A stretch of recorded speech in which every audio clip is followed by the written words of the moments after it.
間，有請蔡 Sir。各位傳媒大家好啊！咁稍後落嚟咧，都會介紹翻簡介翻呢宗交通意外有人嚴重傷害嘅事件。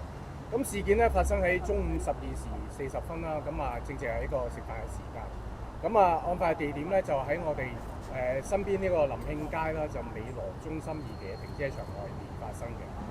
當其時一架私家車咧就由75歲嘅男司機駕駛啦。車上咧亦都有一位75歲嘅女乘客。咁期間呢，呢個司機咧就喺個停車場外面咧就進行呢一個嘅掉頭。期間咧，經警方我哋初步嘅調查得知咧，佢誤用呢一個油門咧當成一個剎車掣，引致咧車輛嘅失控，衝上咗行人路。喺行人路咧就撞到8名嘅傷者。而喺呢個意外嘅期間咧，車上嘅女乘客啦，亦都咧被拋出車外。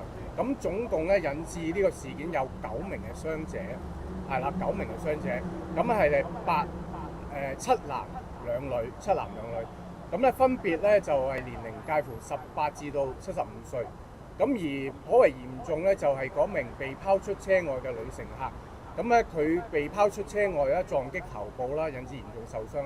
經呢個急救之後咧，而家咧情況係稍為穩定翻啲，喺醫院咧仲進行緊觀察以及治療。而其他嘅途人嘅傷勢咧，就係包括一啲頭啊、手腳以及身體不同程度嘅擦傷以及撞傷啦。但係佢哋嘅情況咧都係比較輕微啦、清醒啦。而其中一位咧喺現場因為頸部曾經受過傷，所以咧係救護嘅人員咧同佢做過頸部嘅固定嘅治療嘅。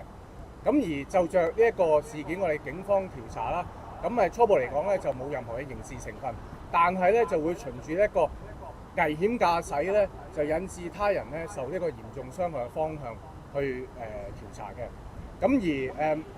我哋警方咧亦都就呢個事件咧已經拘捕咗相關嘅司機㗎啦。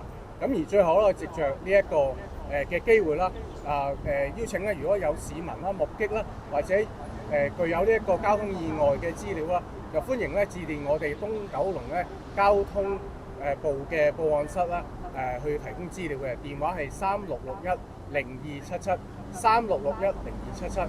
我簡報咧就係咁多，多謝各位。現在係。